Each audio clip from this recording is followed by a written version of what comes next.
that has big time camp. What the movie will be the ultimate champ.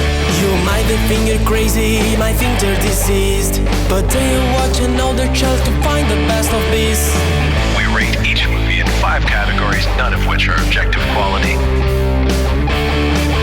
It's Stan, G, and Jack and Nick who watch it till it's finished, because the love for this movie can be diminished. And maybe the film's plot has no rhyme or reason, but that's a part of charm. Colin's breath is off the season.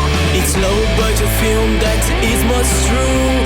They find a flick that monster Boogalow.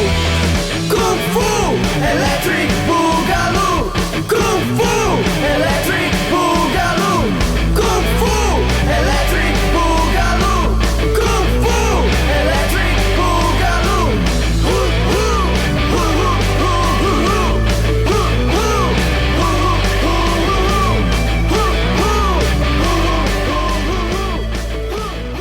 Yakmala! Yakmala! Welcome back, my friends, to the K-Fab Show! I am your host, 8th Dan Stanadu, and I am terribly happy to be with you to talk about our next movie, our final movie of Season 13, Days of Future Past. And joining me to talk about The Apple, which is our final movie, is, of course, James Kata. Feeling BIM. Feeling BIM. You having a BIM day? Oh boy, am I ever. That's Boogalow right there. That's Boogalow. But and of course, joining us on our BIM journey is Jack Hall. You're not as happy as me there, Stan. I'm happier than you are. Sure. Can you tell? I'm much happier than you. Yeah. On the happy spectrum. Do you have your BIM mark on though? Yeah. Oh, yeah, but I'm not wearing it on my forehead. Well, it is on a head, though. Block that up. You don't need it. And Nick Boxer. Greetings and salutations. I can't tell you how glad I am that we've changed directions. And, you know, nutrition is important. And talking about this documentary is exciting. It's true. It's one of the 4 food groups.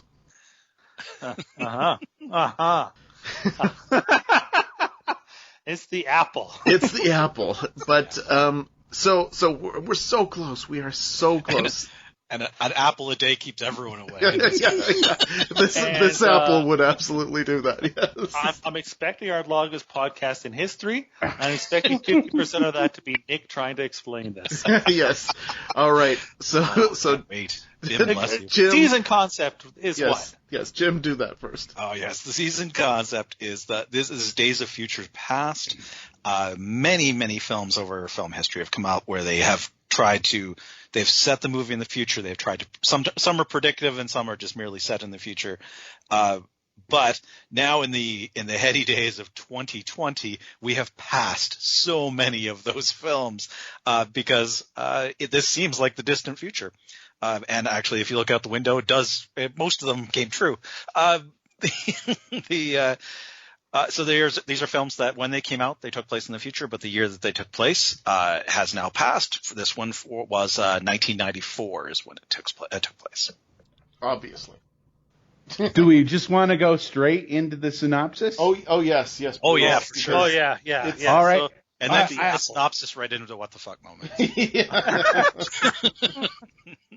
I would like it noted that this next sentence is probably the happiest moment I've ever had in my life.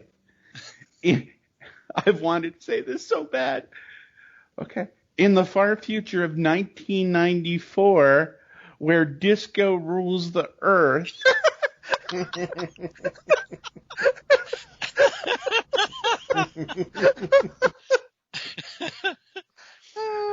Our heroes, Alphie and Bibi, enter a songwriting contest, or song singing contest, I suppose, run by the devil. Or some amalgam of the devil. It's not very subtle. He's the fucking devil. Now, the devil has to cheat to win, but he recognizes some talent in Alphie and Bibi and decides to try to corrupt them somehow. offers them a record contract. Bibi takes the contract. Alphie doesn't.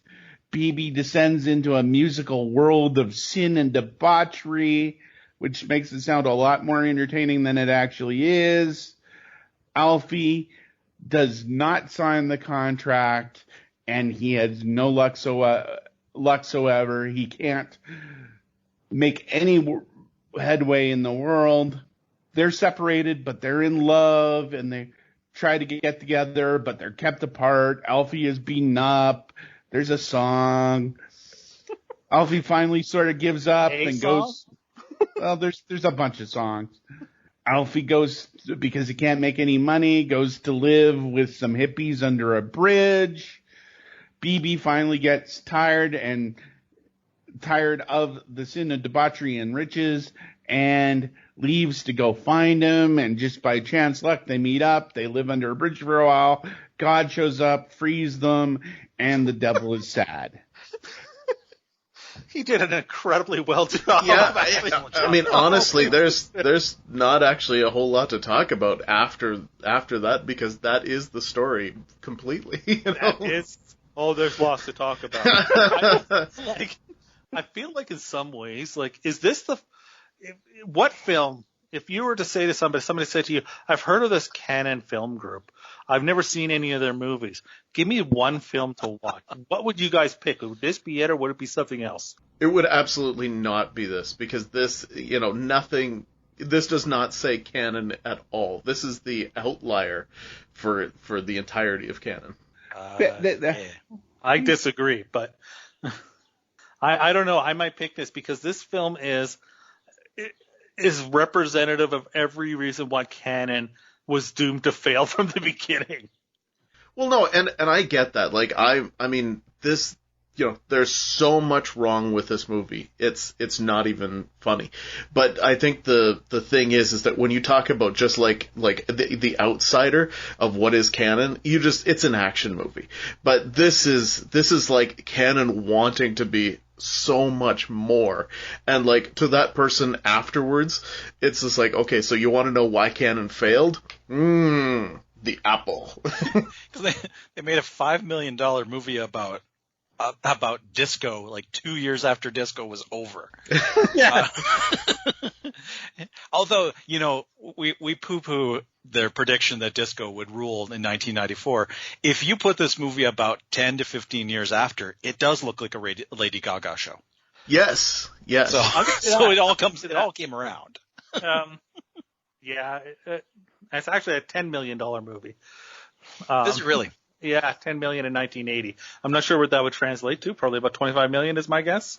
I'll do the quick math on that.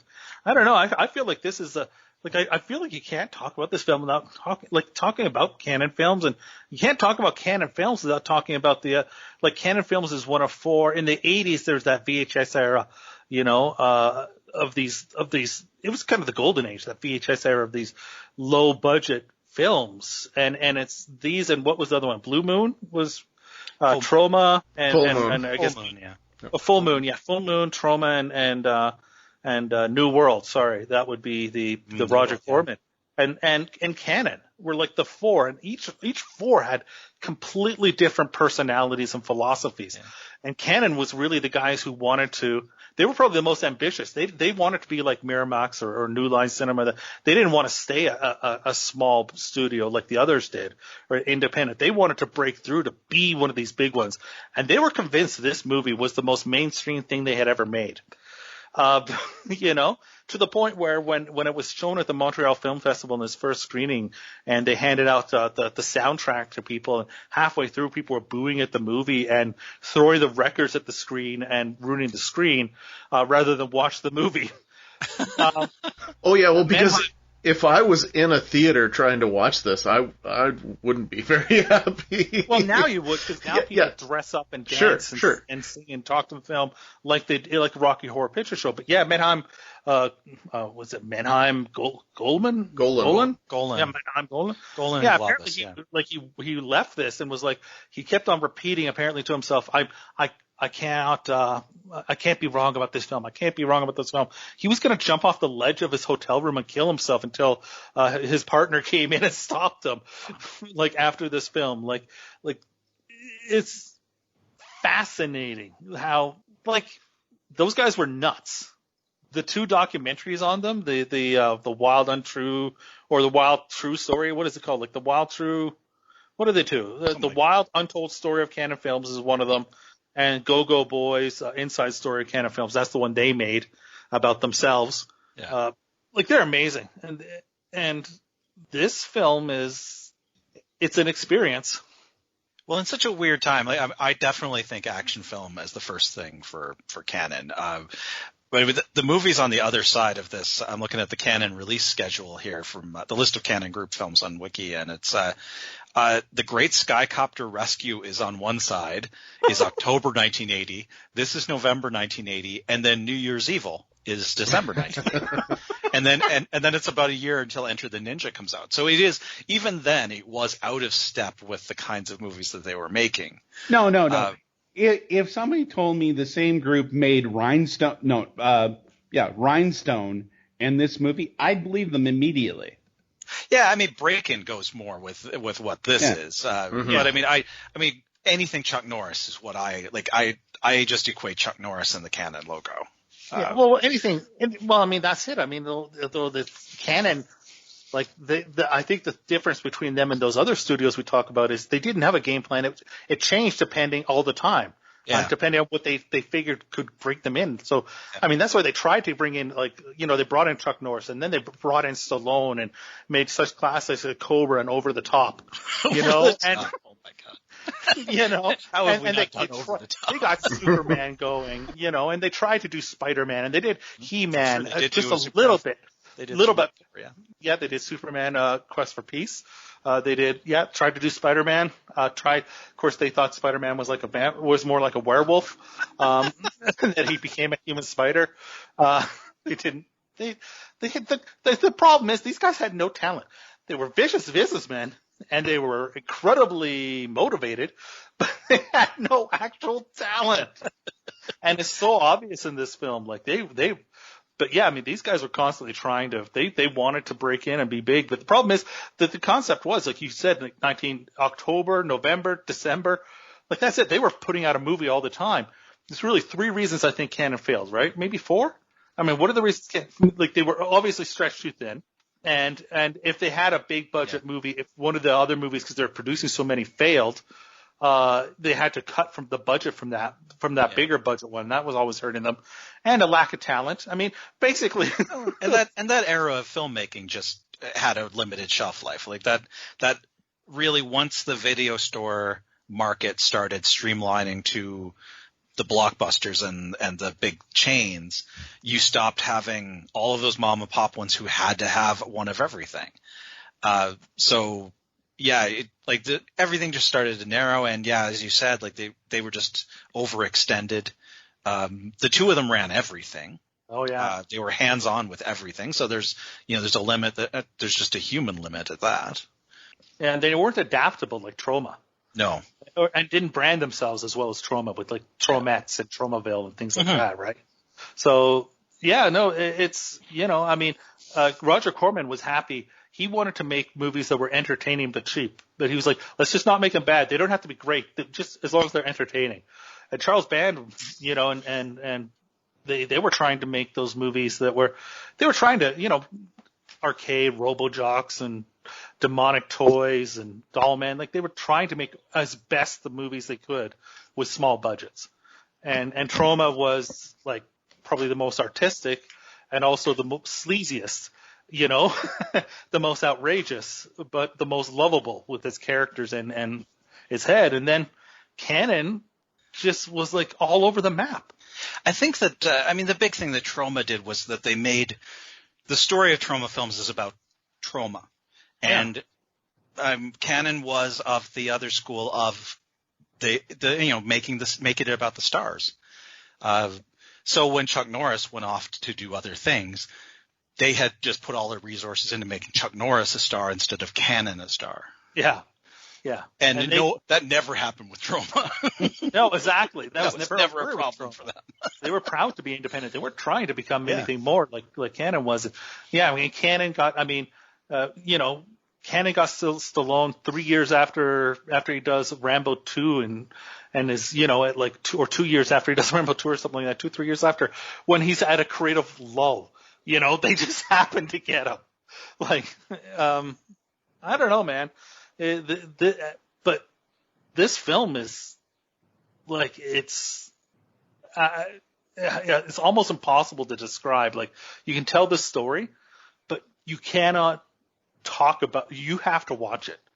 Like, you have to see it to understand it because it's so out there. It is. I mean, really. I mean, I can sum up their vision of the future, which is triangles. Mm-hmm. Well, what did this film teach you? This film taught me that everything looks futuristic if you just make it triangles. If you make glasses triangles, if you make your drinking cups triangles, if you make gold records into a triangle frame, all of it looks futuristic. Yeah. No, I think that they were totally ahead of their time. See, the problem with this movie is that in 1980 this was behind the time, but in 1990 and in 1994 this was, of course, way behind the time because grunge hit and nobody told the Apple that. Yeah, trying to like, reconcile this with Pearl Jam and Nirvana and they got the singing contest thing. Though those are Eurovision. Yeah. I guess that had already Eurovision was around, because it's the Worldvision competition. Yeah, but still, I mean, there was that. There, the heroes come from a small town of Moose Jaw. Moose Jaw. Oh, Moose Jaw. They like to say that a lot in this film. Well, and why not? Really, I mean, Moose Jaw. Come on. Yeah. Moose Jaw. I mean, it's not dildo, but it's pretty good. It's pretty good. Yeah, no, I'll tell you what this film taught me is that in the future, every man will either be incredibly effeminate or bald and super tough. There's no other options. Yeah. I learned that, I probably want to sell my soul to the devil because it looked pretty good, except that they'd make me dance at regular intervals every day, which, obviously now I have to hang out with fucking dirty hippies. That is, the only way to save your soul from BIM or Boogalow International. Oh, I don't care about avoiding. Yeah, that's right. It is avoiding hell. I just don't want to dance. I thought it was I did think it was really cool that really fascinating that in this the counterculture, if you don't want to be part, if you don't want to wear the BIM symbol, if you want to be off the grid, then you would live as a hippie. In reality, the hippies had the White House by 1994, and it was quite the opposite. Oh yeah. Not according to these they made a point to say these people are still the hippies from the 60s. Yeah. Because again, in their minds, being so out of touch and lacking of talent, they thought that was what was mainstream in 1980 already. and so here's the question, two more questions to you guys then. Number one, worst song in the film, because every song is horrible. So what was the one worst song? Speed? It was about halfway through. Speed really dragged the movie. I mean, Speed was my pick as well. The Master right before that, terrible, but I thought nothing would be worse than The Master, and then Speed came on like almost immediately after. I was like, this is actually worse than The Master, which was like reggae number with the guy who they cast as the devil who can't sing at all. That's interesting because Speed was my favorite song of the entire movie. Yeah, because I thought it was the most like a song, as opposed to the rest of them. Yeah, I mean the rest are really structured as musical numbers, because again the plot is that it's a duo. She takes the contract, he doesn't, and so Speed is her song that's going to be. It's already a number one selling thing before she's recorded it. because that's the way this works. Yeah, it also had that is some actually weird accurate. patriotic elements in it, which I didn't quite get. I was talking about drugs, so wasn't it? I don't know. Yeah, that there was some red, white, and blue stuff in there that I tried to figure out. It's such a bad song, dude. But they're all terrible. Like I'd like to say, there's that one actually that's kind of like the duet where they're apart.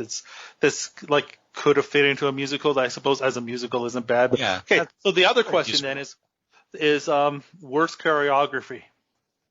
Because the choreography, despite the fact that this guy ended up is a huge name. Yes. Huge name. Working for American Idol and judging on So You Think You Can Dance and stuff. The choreography's awful. I actually I'm didn't gonna go with think the it was- cum song. Oh, yes. I'm gonna go with the sex song. The calm song, yes. Yeah. Yep, Yeah. coming Song for is you. basically just her explaining an orgasm for like 5 minutes. Yeah. That might be like that is the most blatantly out. Seems like maybe the most blatantly out of place song, just in the fact that the lyrics are not at all subtle. Like this is like out and out, like bam, bam, bam, hammer it home. The What it performer is. was very uncomfortable apparently performing it. So both I gotta be honest. physical parts and the lyrics. As well they should be. Yeah, Yeah. well, I mean, now, and that being said, Alfie looked, like he was not happy with the entire thing. But then again, I think that that's just because he was completely untalented. The guy who did it, he completely disappeared. Not just from like this isn't only just his only movie and stuff like that. Like he just disappeared from the planet. Like his shame from the apple was so great that he just I make the argument. I mean, there's no defending that sex choreography really, because I mean it was over the top, but I thought the choreography for the rest of the film was maybe a little bit passable. Just the direction was so horrible that we never saw it at the right angle so we could judge what was going on, because I thought that was the problem with this entire movie, is the camera was never in quite the right position to focus on what we should be learning from this scene. But I think that the choreography, much in the same way as the film, had let's just throw everything at it and for no reason. So, people be just walking by carrying somebody and then somebody on somebody's shoulders and you're like, it's just all thrown at it for this, like, just because that's, I'm sure what the director wanted rather than, but I'll tell you what the worst choreography for me is the fight between Alfie and Danny. Or Dandy that happens when he tries to get into the limo with Bibi. That it's only like 2 seconds long, but I've never seen a more fake like hand slapping fight between two men in my entire life. Again, not completely sure that Dandy. And speaking of another guy that I kind of hope fell off the face of the earth, because it was just like just. What were they thinking when they cast some of these people in these performances? Some of these people went on pretty well, but yeah. So the BIM mark, by the way, is that you have to. That's they immediately after like the BIM wins this their group wins this contest.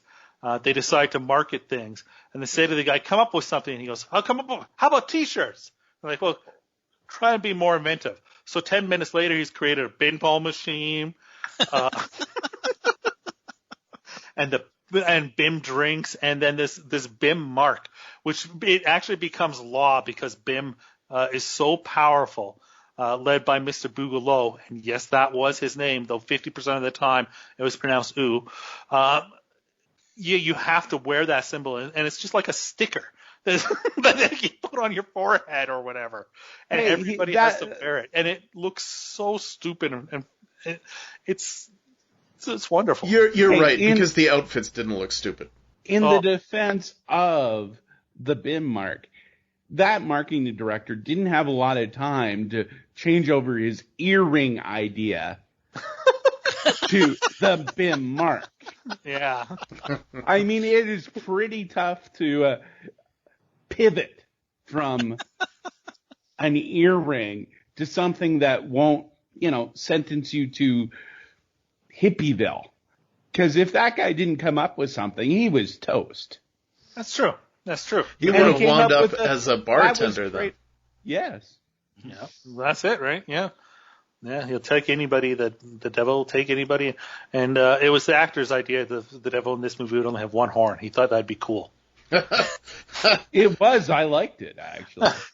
I do love that the Boogalow has two songs, one after the other. But that first one reminded me so much of Mr. Burns' See My Vest song. His look and the tempo of the song. Oh, yeah. Oh, yeah. Totally, dude. I see that. No, it's I don't know, man. Is it time to get this going? It's a thing. I think so. Yeah. Do you have something to add there to the plot before we get on? The plot. Well, I mean, it's Adam and Eve, but they didn't want to make it too religious because they were worried that wouldn't make it mainstream enough. Yeah, that would affect its commerciality. Yeah. Yeah, and calling it the apple was so subtle that. Oh yeah, and having Bibi eat from the apple and a song called the apple. Yeah. Well, you knew this movie would be subtle when it opened up with that first song on stage at the Bim song. Yes. Yeah, Bim song. Yeah. Bim, bim, bim. People cheering along. They also did predict the amount of songs where the singer would talk about themselves. So well done on that. They totally called that one, but about 10 years earlier than it happened. We should mention it's that they come out with this Bim song, which is this crazy song. I don't know what the lyrics were or what it was about, but it's that this couple, these two from, where are they from?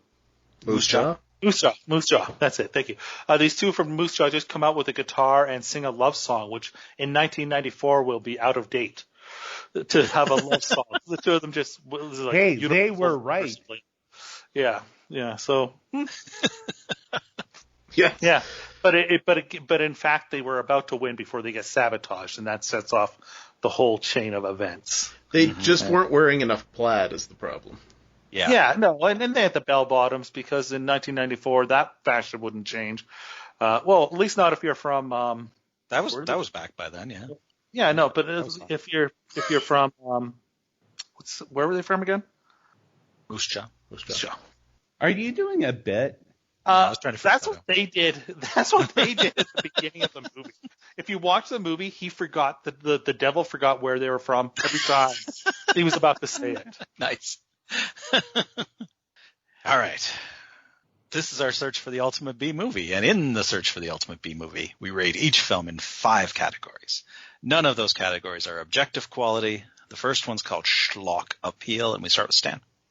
Yeah, the apple is something in and of itself. Like this is it stands alone as being something so completely batshit insane. And we've talked some batshit insane movies, but The Apple is just truly crazy for just being so out and out wrong about so much stuff.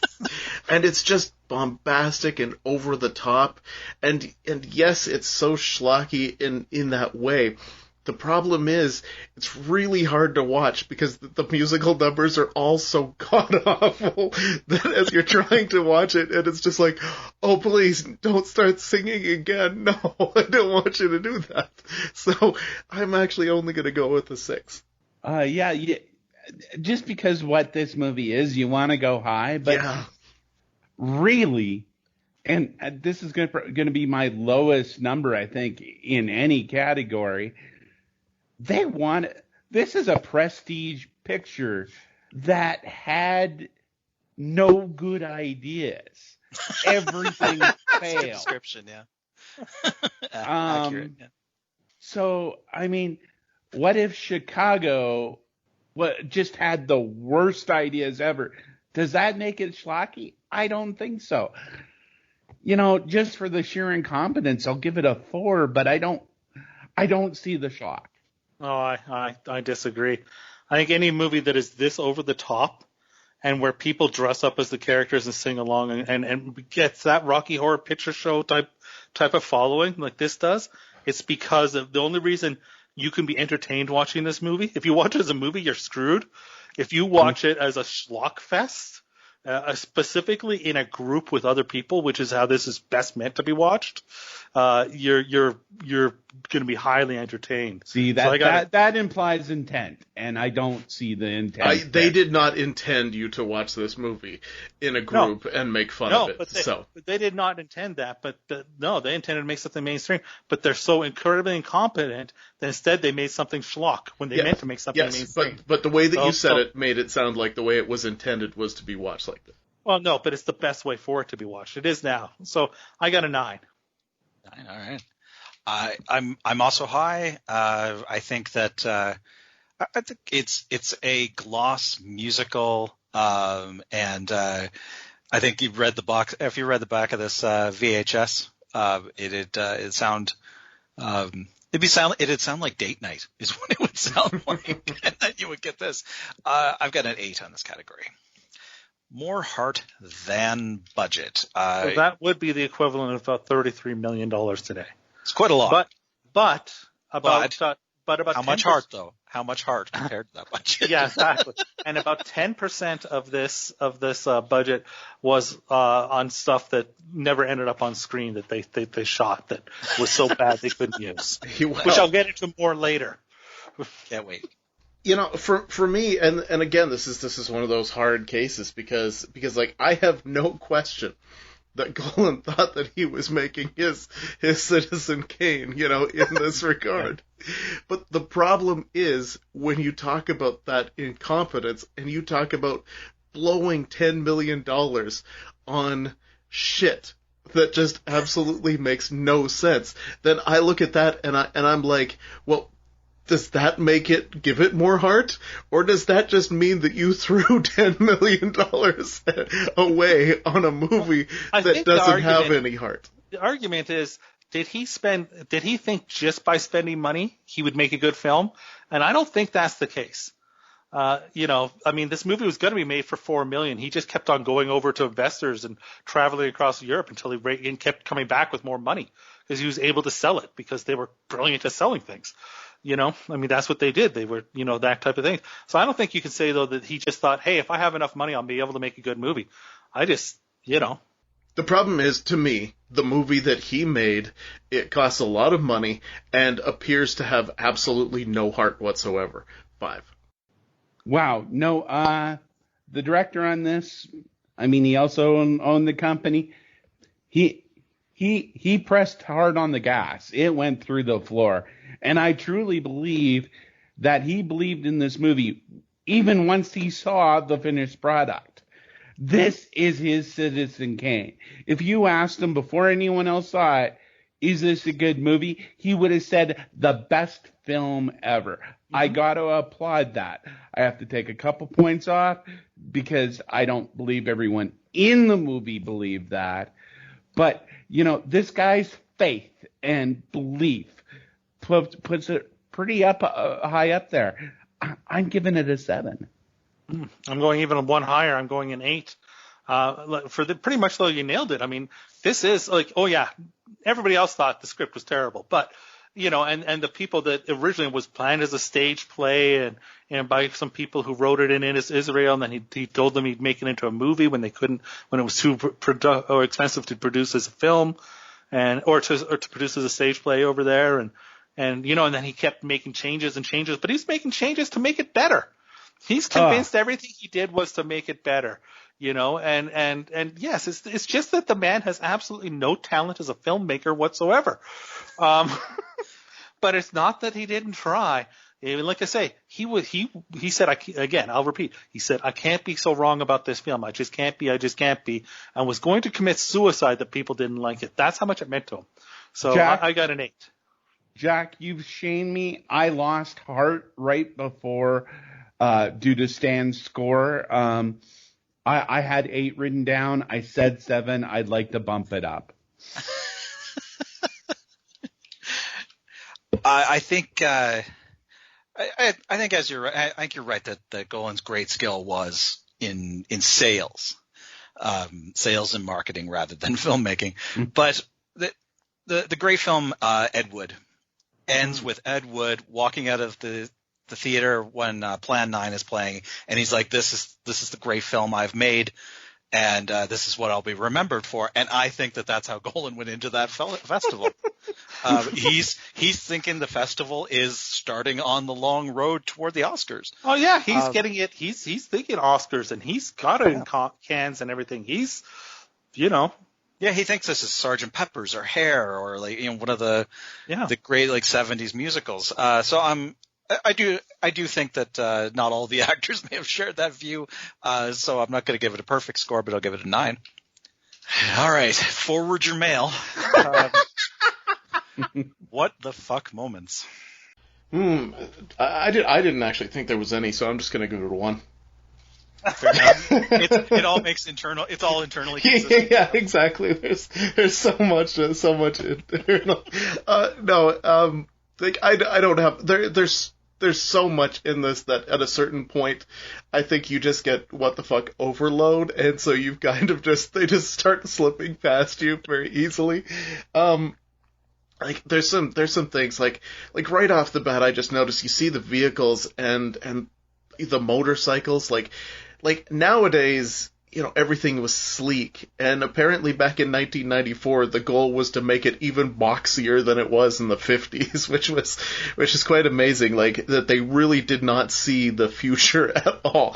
I will say this, thank the maker that the future still has keytars, because if you can't have a keytar, then what the fuck is the point? I love the fact that when they're waiting to see Mr. Boogalow, that in the waiting room, I mean, we're talking about sad clowns, wizards, and cross-dressers, and really, if I was going to make a documentary about this movie, I think that's what I'd call it. Is like sad clowns, wizards, and cross-dressers. I think that'd be brilliant. This movie needs a documentary. Maybe the most what the fuck moment for me, well, there's a lot, but it was the point where they have the BIM exercise break, and in a scene that's largely pointless for the entire movie, but it's so what the fuck, because it's just like everybody has to take part. So there's firefighters fighting a fire, and they've got to stop fighting the fire, so they're dancing while the fire burns in them. You have the nuns in there who suddenly are walking, and then they have to start dancing. And it's just like, what the hell were you thinking? Like, this is a true... I just found the old people doing it just hilarious while still sitting. But like, to me, that is amongst the greatest what the fuck moments ever, because it is absolutely out of nowhere in this movie, and you're just staring at it like, okay, what the fuck? That's it. The goon squad in their white suits and the teeth, they're like teeth that come up, and it's just like, I know you work for the devil, but that's still really weird. But the hippies, there's so much about the hippies when it's just like, so this is the 90s, the hippies, these are the hippies from 1960, and it's just like, so at this point they're all 30 years older than they were, but they look really young for the hippies from that day. And then you have the very end where Bibi has been away for over a year, they say. Over a year.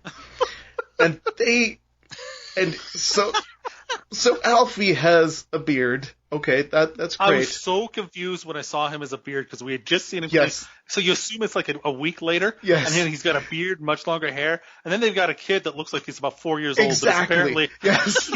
Yes.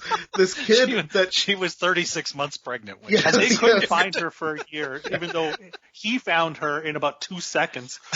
She found him in 2 seconds. She found him exactly. Yes. So for me, it's the fact that they have this child, which I was thinking like, okay, well, they're in a fucking hippie commune, so it's somebody else's kid, and they just pass them around. But no. I assumed too. No. Apparently, it's actually their kid that they have had a 4-year-old in about 18 months. giving over the fact that it takes 9 months to actually gestate the baby or whatever. It is the future, though. It is the future, yes. In the 90s, you're able to get through that stuff much faster.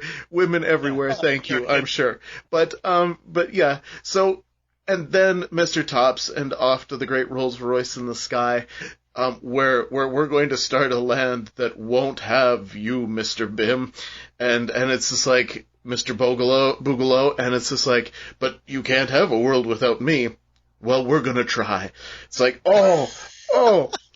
And I'm sorry too, most musicals have that one musical number, even great musicals have one musical number that is completely out of place, where it's kind of like, you were just trying shit right there.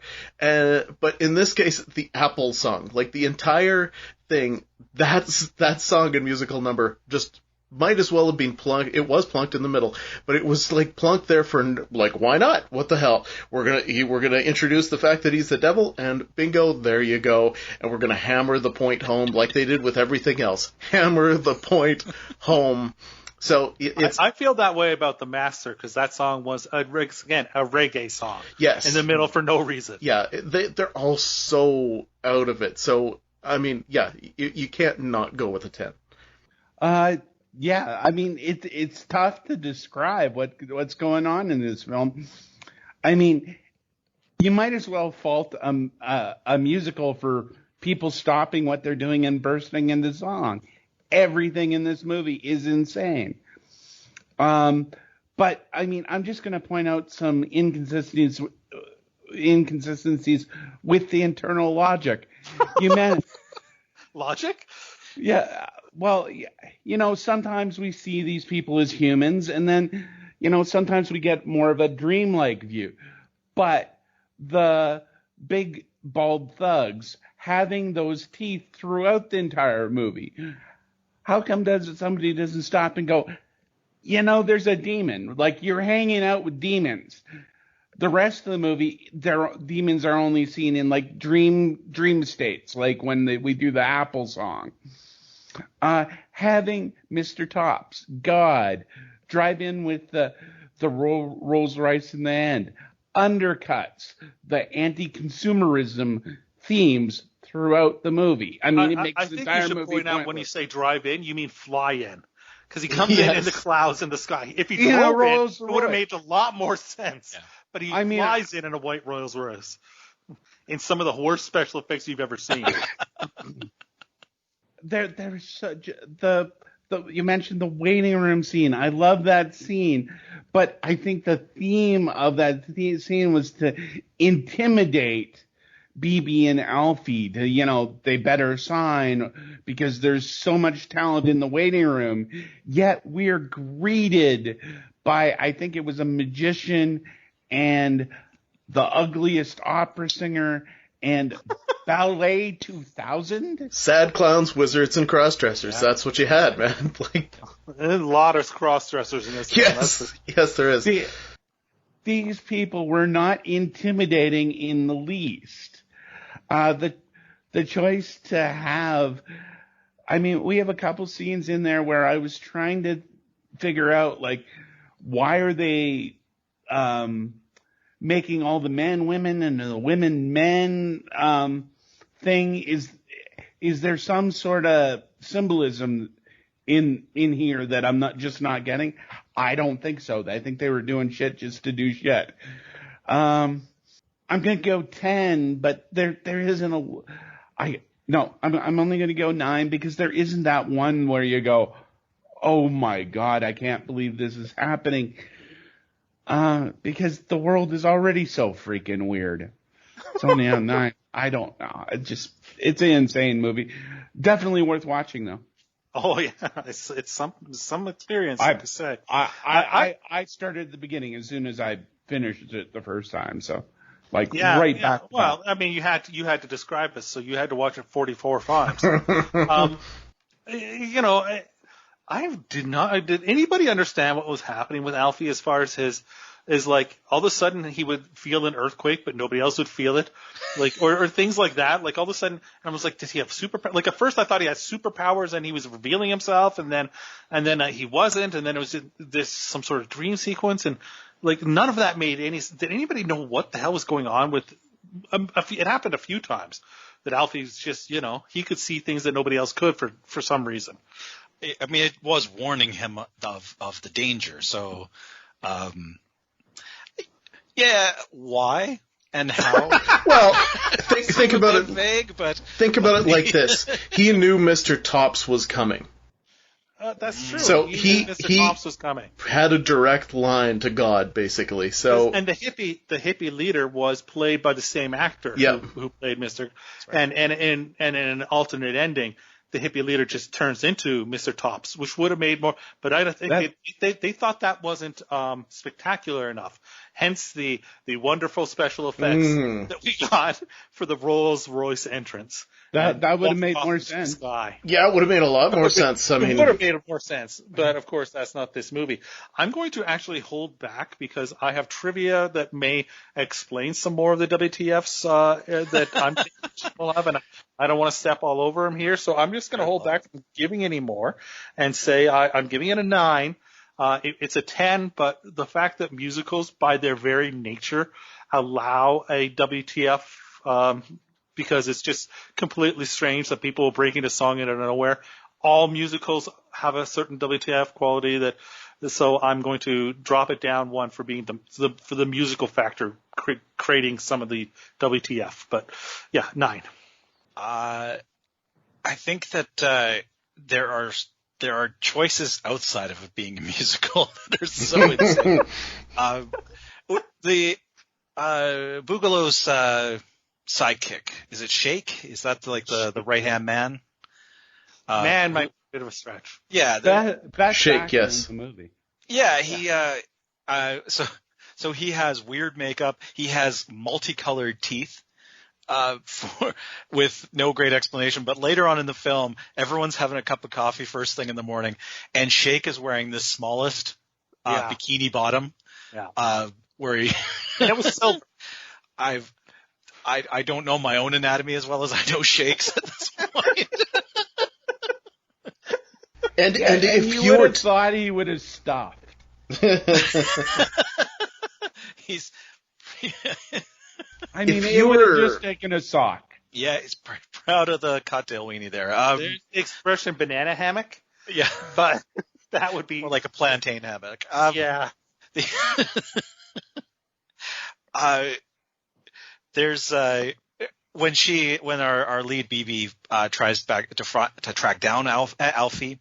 By the way, Alphie Bibi. I did not get that until just now. A and B. So she goes to Alfie's old apartment, and his landlady says he left this morning, and you just missed him. He's heading off, and she's like, "Oh crap!" And she's about to leave, and the landlady's like, "But what I've heard is that he's hanging out with those weirdos under the bridge."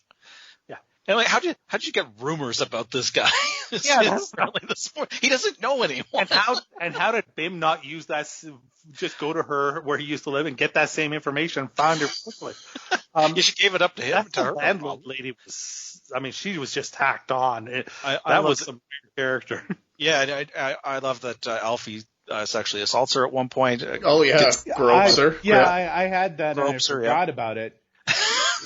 Because he does grab her breasts from behind to cheer her up. It was a little weird. There's when Bibi sees the underground cave that looks like Planet of the Apes where the hippies are living, she says it looks like the Stone Age, and the hippie leader says these people don't like television. That's right. That's the only explanation. I called that ending Deus Ex Rolls Royce. There's a line. There's one last thing I want to hit is there's a line where after Bibi signs the contract, one of the other people is like, "It's so great to have you," and welcome to the family. And she says, from now on, whether you like it or not, you're part of the Bim family, which seems like a really odd congratulations. The whole babyface turn of the character who first she seduces Alphie, and drugs him and seduces him, drugs him and seduces him.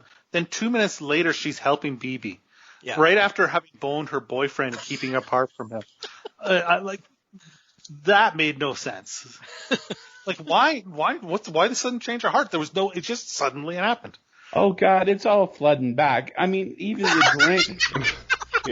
the drink sizes went. I mean, do you remember that glass of champagne Bibi is served? Mm-hmm. It is the size of her head. Oh yeah.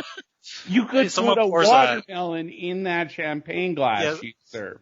Someone pours a whiskey in what appears to be a vase. There's a lot of vases that are used for that. Triangular, because it's future. 10 for me.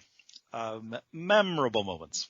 All right, I'm gonna just cut. Oh, back. you got some moments before you get. Yeah, you got because I thought you'd go into that ending more because it was so confusing how all of a sudden they're like being taken to jail because they show up to get Bibi and they say Bims has and Mr. Boogalow or whatever and his lawyers say that she owes them $10 million for just running away from her contract as this musical star. For a reason. And so they're all going to jail, all the hippies, and that's when Mr. Tops shows up and God. So it makes no sense why he knows he's coming or why, any of that.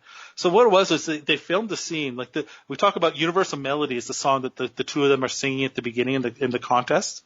At the beginning of the movie, there was a scene called Creation where Mr. Tops was there and he was singing a song called Creation, which was a reworking of that Universal Melody song. And what happened was they spent about 10% of the budget on the scene of this film. And this is great stuff, guys. Okay, so they spent about 10% of the budget on this, and he's singing this song Creation. He's chiseling Alphie out of stone, and using Alphie's rib to make Bibi. And of course, Mr. Boogalow is there as well, and they're singing together and dancing together, him and Mr. Tops. And of course, he trips and he falls in water and the river and disappears and. All this stuff happens. This was part of that Montreal Film Festival, and this was one of the things they decided to cut because it went so badly. During the production of it, they spent a bunch of money. They shot it on a small soundstage, and they packed so much stuff in there. They had dinosaurs and other exotic animals. The dinosaurs were people in suits who were collapsing during the middle of filming constantly for being too hot. There was no room in between all the sets for the dancers to dance, so they were tripping over each other, falling over each other. One of the exotic animals was a tiger that escaped the set and had to be tracked down. And my favorite was the elephants were constantly getting their trunks stuck in the sets and props and knocking things over.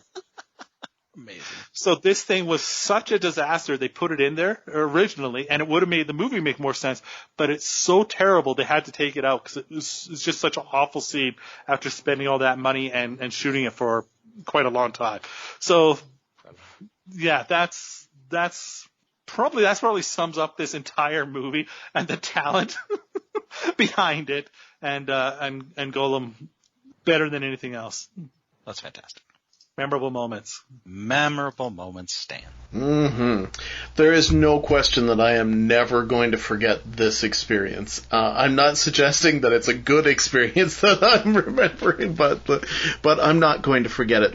Little things, certainly some of the songs I'm not going to remember because it's just they're so nightmarish that I don't necessarily want to. But when it comes to a musical that is just so, musicals, as you say, by their nature, they're so over the top, and especially the big ones with the dancing and stuff like that. But this one is just everything you could do wrong, you did wrong, And that by itself, and the fact that you say that there are people, and yes, this seemed right away like Rocky Horror, because that the kind of thing that you would sit there in a theater with a whole bunch of like-minded people, yell at the screen and do all that stuff. It totally nails that in almost perfectly. And so I think that there is a lot of memorable moments to this. I'm probably going to go with an 8. Yeah, I don't think I'm going to confuse this film with another film anytime soon. I think an amazing thing about this film is that you could take any particular scene in this film and plop it into another film and not have it fit as badly as it does in this film. They're taking a scene from this and dropping it into Blade Runner, and it'd be like, yeah, That makes sense. Yeah. I think he means a musical, but no. Any film. Yeah. Any film. Any scene in this film would make more sense in a different film than it does in the film it originated in. I think it would be worth writing your mother about anything in this film. I mean, everything is memorable. I go with a 10. I loved it. I had such a great time. 10. Memorable. Yeah. I'm hopping back and forth between an 8 and a 9 on this. Like, it's totally memorable. Don't get me wrong. That opening scene is the musical, so bombastic and memorable. The crowd, the dancing, the set, the costume, everything about that is the most memorable opening like you can imagine. It's got to be. It's just incredible. But on the other hand, it's like, as much as it's memorable and you'll never confuse it with anything else, you will never. Yes, you will always know the apple. The apple will be, but it's really not that good. So. So, though it's a lot of fun, I'm going to give it an 8. But oh man, it's close to a 9. When you told me that that the soundtrack's available on vinyl, I wanted to start doing a search. Oh yeah, just go to Montreal and see if you can find the theater. So it's just stuck on the screen there. Still jammed in the background behind the screen. I think very rarely on this show have I thought I really want to listen to the audio commentary for this film and hear more about the making. So this movie will stick with me. I want to go back and listen to a couple of the songs specifically, particularly the Be a Master song. So 8 for me as well. Crazy concept. The concept that Cannon and that Golan himself wanted to do a musical of this scale is absolutely insane. The fact because like I mean obviously he had no clue how to do it, and that's fantastic. The actual storyline that runs through it of girl and a guy come in, and they get tempted by the big record contract, and one of them doesn't take it, one of them does, and then they eventually come back together. I mean, that's not a crazy concept. That's a typical one. The fact that you've thrown on a biblical allegory, again, not really crazy. It's just it's pretty par for the course, especially I would think in 1980. I mean, this was this same kind of thing. What's that animated film? It's Rock and Rule. I was just about to talk about it. Yeah. It's done so much better 3 years later by Rock and Rule. So that doesn't really have the Adam and Eve thing, but it's basically the same it's storyline. Exactly the same storyline, yeah. But this was first. Yeah, it was first. The thing is that I still think that the core concept is relatively typical of a musical anyways. So I'm going to giving it a 5 because I think that Golan himself doing this movie is a crazy concept. 5. I'm sorry, you're wrong. Oh yeah. You are so. We'll see somebody else's score is wrong. That's wrong. No, the idea of this film is a big, sexy disco lavish musical that's going to reinvent the genre, and then throwing a religious allegory on top of it is fucking insane. 9. I'm going high. I'm going even higher. I've got a 10 on this. As far as crazy concept, I mean, just look at the world they created. Of all the cross-dressers and the clowns and the wizards and everything else. Just look at the world that they thought was the future of 1994. I think this is a 10 without any question. This is, as a concept, the only studio that Golan could have sold this to was his own. If he took this pitch to any studio in the world, they go, "That's too nuts, man." Yeah, I think crossing Logan's Run and Hair is a really strange choice. This is kind of like when Hustler did the religious issues. Yeah. More like when Penthouse did Romeo and Juliet. I think whatever this was, I can't even put this in a context of what it was meant to be. No. Like that's my big challenge, is that it's we talk about these movies that, like, okay, it makes sense because this movie was done 2 years earlier, and I see where you're like, the zeitgeist and all that. No, nothing before or after makes this make any sense. I'm going to go with a 9. All right. That brings us to the end of. Anyone want to change anything while we're at it? Nope. All right. That brings us to an remarkable 81 out of 100, which puts us just a hair out of the top 10 films that we have done so far. Wow. Tied with Furious. Wow. That's also another crazy movie. I remember when we were picking the movie. Yeah, Furious was crazy as well. I remember we were picking this, and I was doing the last pick, and I was back and forth on whether or not I should pick this, and I threw it out there saying, I'm afraid of it, guys. I'm not sure. And Stan, you're the one who's like, no, man, trust me, this will be crazy. Like, it'll score. And it did. Had you seen it was before? You pushing it. No. Oh, okay. No, you would not forget it if you did. No. We established that. Let me think. Did I watch it before? Yeah.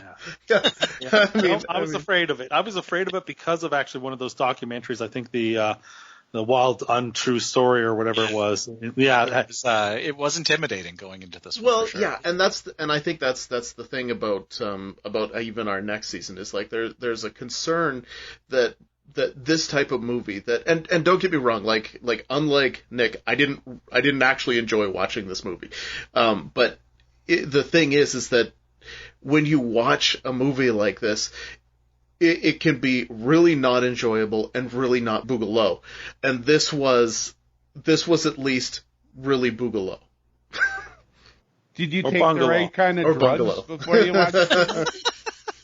Can you imagine if you were on drugs when you went in to see this, especially with a group of people? Oh man, Oh, would be. boy. Whoa. We had terrible. Yeah. Okay. I got a bad batch. No, that's really how this went. That's the apple. I got the apple. Describe what you saw later. Yeah, no, this. You got a good batch. That's the movie. Okay. Probably didn't take enough. All right. Well, what's our next? Shall we do the business, or are we? What are we doing next? I mean, we're through the looking glass here, people. We lost the structure of the show. Yeah. Yes. How about you go to wetalkpodcast.com for everything about us, and go to their Facebook and their Twitter to find out even more. That's right. Well, and All right. You know what? And as we mentioned on the last episode, we are rebranding the show to distance ourselves from a group who has stolen our mojo. Stolen our fun. Co-opted, yeah. Yeah, and taken it and appropriated to something that we wish to have no association with. So for that reason, we're going through a rebranding, which means the actual by the time you hear this, it won't be so bad. But it will take us a while to do, and we'll probably have up in the meanwhile some sort of content. The format is not decided upon yet, but some sort of content will probably be flowing out. So yeah, But it's rest a, assured, we are returning to the Octagon. That's just absolutely. We can announce the new name for the title, James. Why don't you do that? We all agreed what the new title is. I guess Did we all agree? Did anybody disagree with Showdown? We will now be known, and find this in your podcast app, because we have no idea how to do a transfer of a show. We are changing the whole title. We don't know if this is easy or hard. I suspect hard. So it will be known as the Cult Film Showdown. Enter the Octagon. Makes sense. And I assume that I think the Showdown for short is what will be. The Showdown, yeah, and I assume the Instagram will be something related to that, whatever it is. Yeah, however many characters they let me have on Instagram, it'll be that. Yes. Like I say, maybe you've heard us talk about some other thing. By the time this comes out, maybe you've heard us talk about, and you're like, why were they talking about music videos instead of movies? And it's like, this is why, because this is taking a while, but it will take a while. We just want to keep having fun. This probably will come out first, I guess, actually. Yeah, and then it will. Yeah, this will. But after this, the next season that we have planned, it'll be a while before we get to that, as we have to go back and fix everything to distance ourselves from those people. That's the right thing to do. Well, so the next season's concept was, again, Jim. Next season is it will be season 14, and the concept of the season is that it's films that feature someone whose fame came from an area outside of acting, outside of film. So not a TV actor that does a movie. This was really someone like a Sting, who you're never going to think actor as the first thing when someone says Sting. I'm assuming we don't have any movies for Sting coming up. So it seemed like a fairly safe example. All I can think of is The Bride. I think Brimstone and Treacle could probably. Is that Sting? Yeah.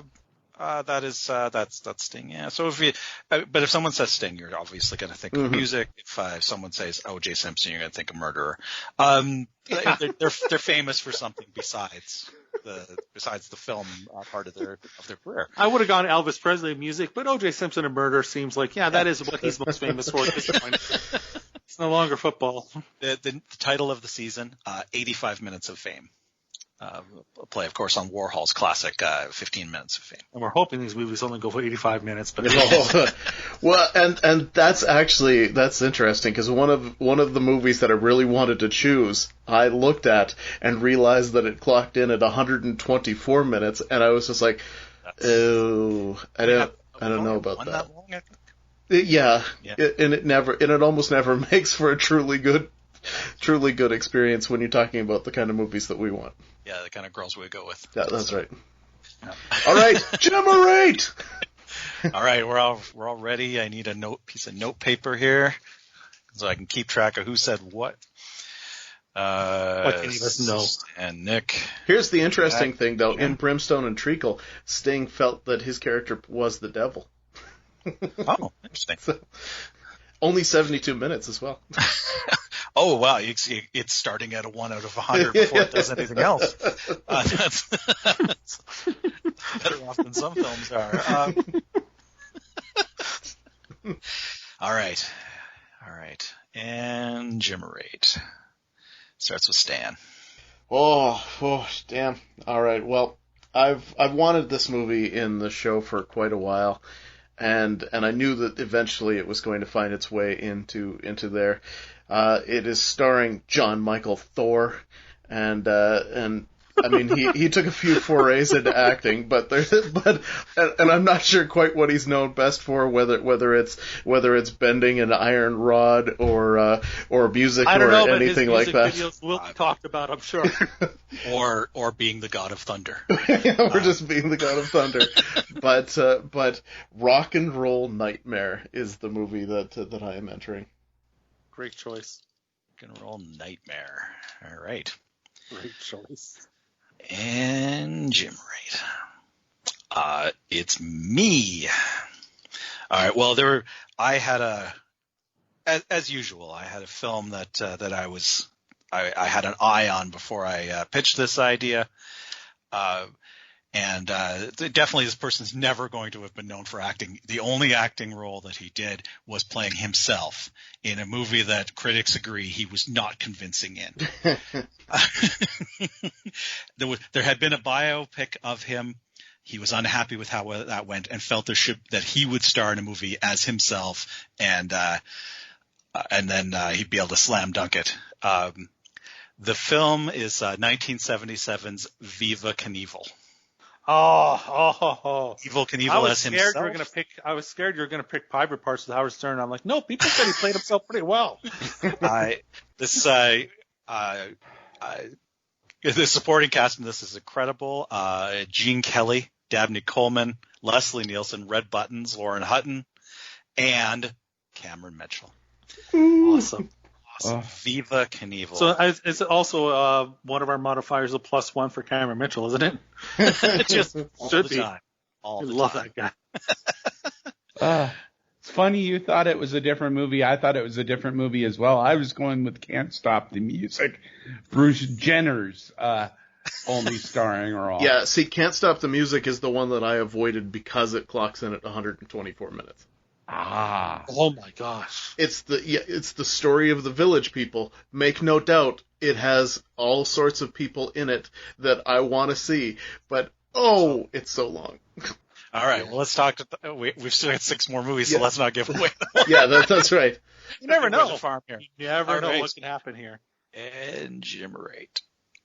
Jack. Jack's up. All right, this is one of the few times. Usually I like to wait. I'm like, let me wait, see what you guys pick. This time I was like anxious. I wanted to go first because I don't want you guys to steal my movies because I didn't bring many. But I've been wanting to get this one in there for a while. Lyle Alzado, Destroyer. 94 minutes. So just give you that ahead of time. No score. Lyle Alzado in a slasher film that takes place in a futuristic prison, I think. Who knows? Love it. And Anthony Perkins as well. I mean, come on. We're good. All right. Okay, it's my turn. And I'm picking a movie with 2 stars, one of which is definitely not an actor, so it counts. And the other one thinks he's famous for not being an actor, but that's the only reason we know him. I am picking The China Salesman, starring Mike Tyson and Steven Seagal. Wow. Whoo, boy. Oh, that's going to be something. Oh, my goodness. I'm already not ready. Oh, no, I know. That one I think will just be bad. It will not be crazy. I think it will just be bad. But who knows? Mike Tyson, Steven Seagal. I love Tyson's cartoon. So. Oh, his cartoon's awesome. All right. And Jimmerate. Jack, you're up again. All right, good. Abraxas, Guardian of the Universe, Jesse Ventura. 87 minutes. I'm done. I'm out. Jesse Ventura. Nice. That would make it someday, and it had to eventually. It's finally. It's finally. Yeah, exactly. So many times in the future it could have come up, but now finally Abraxas is in there. Jimmerate. Stan. All right. Well, there's so many good choices, but got to go back to the music. And for me, there's one thing that stands above all else: the hottest band in the world, Kiss. And Gene Simmons has done some acting, but Kiss the band, they broke into acting in a big way when they battled the Phantom of the Park. So Kiss meets the Phantom of the Park. And I think only our second made-for-TV movie. Yeah, with Captain America. Yep, that's right. Yeah, this may only be the second. Yeah. Well, this is going to be. Oh, well, I'm so glad you picked that one. I couldn't let it go. That's another movie. Since season 2, I've been wanting to get that in.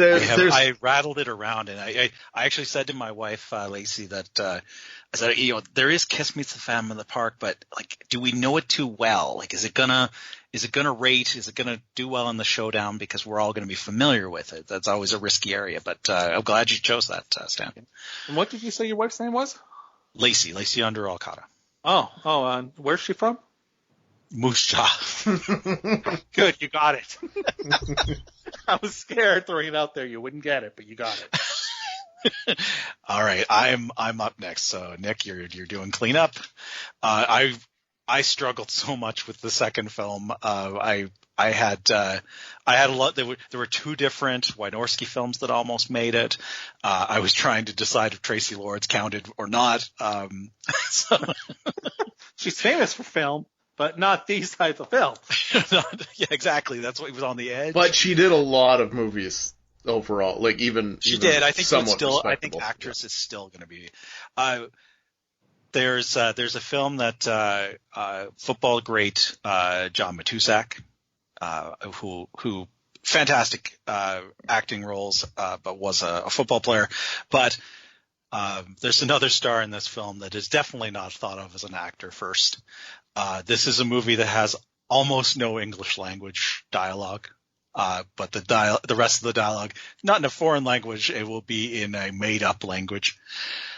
This is Ringo Starr in 1981's Caveman. Oh, yes, finally that one comes in as well. Makes sense. Yes, I've not seen it. I heard about it in 1981 when I was a young child, and somebody was saying to me, talking about how crazy it was. Somebody much older trying to explain it to me. my wide eyes going, I don't understand what he's saying.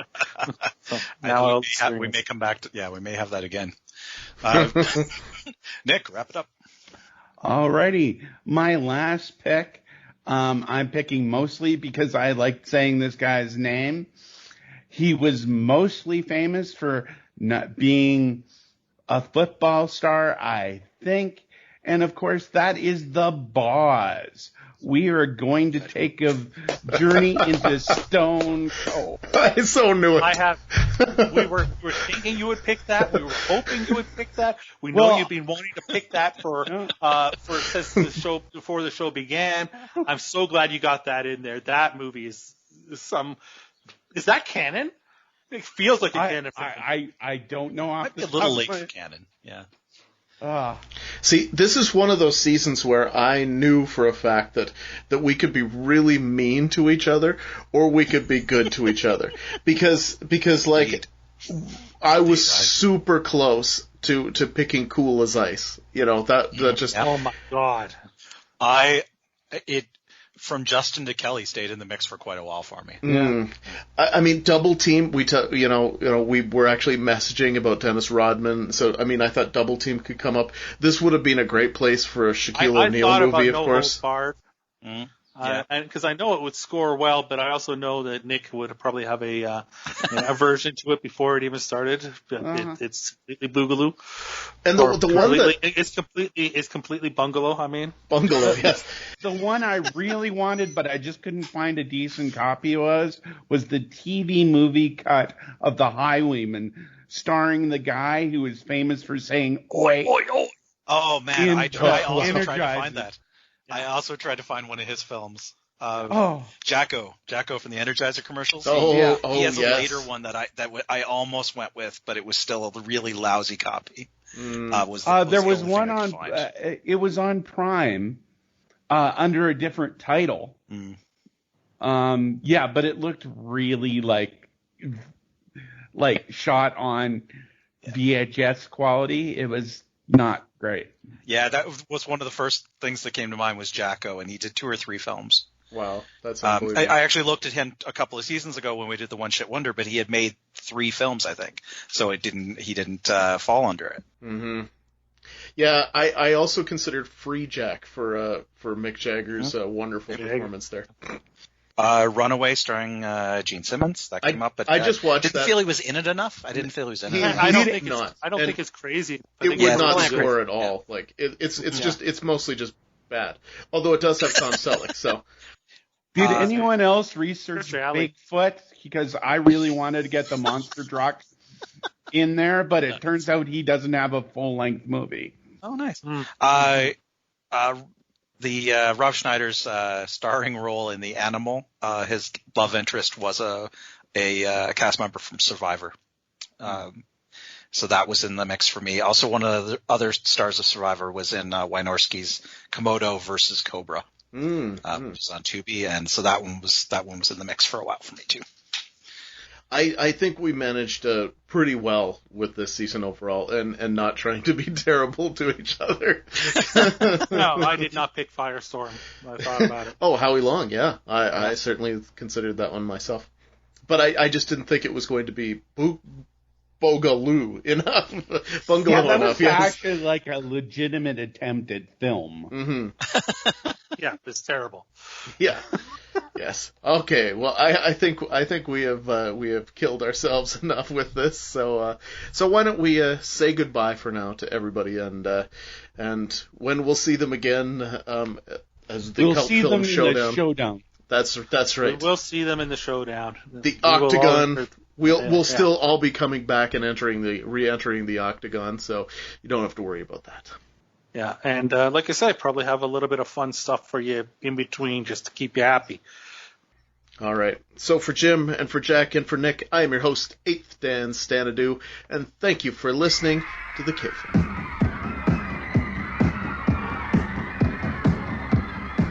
In 1994, the world is controlled by one power.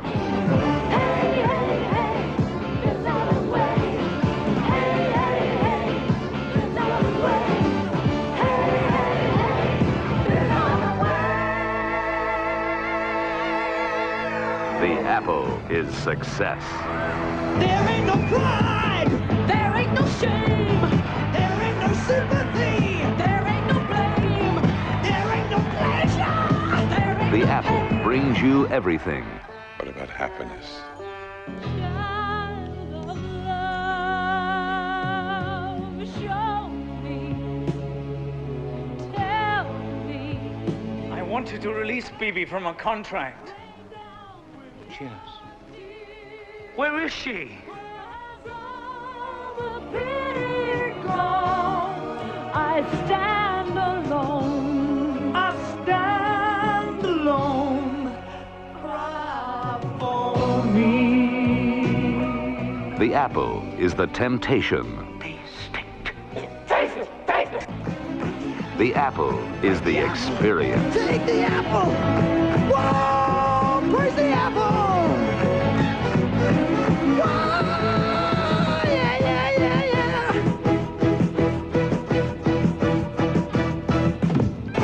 The apple is the forbidden fruit. Come and take me and shape me and mold me and make me and fill me up with your fire. Come do anything to me your little heart desires. Ooh, I've never been so high in my life.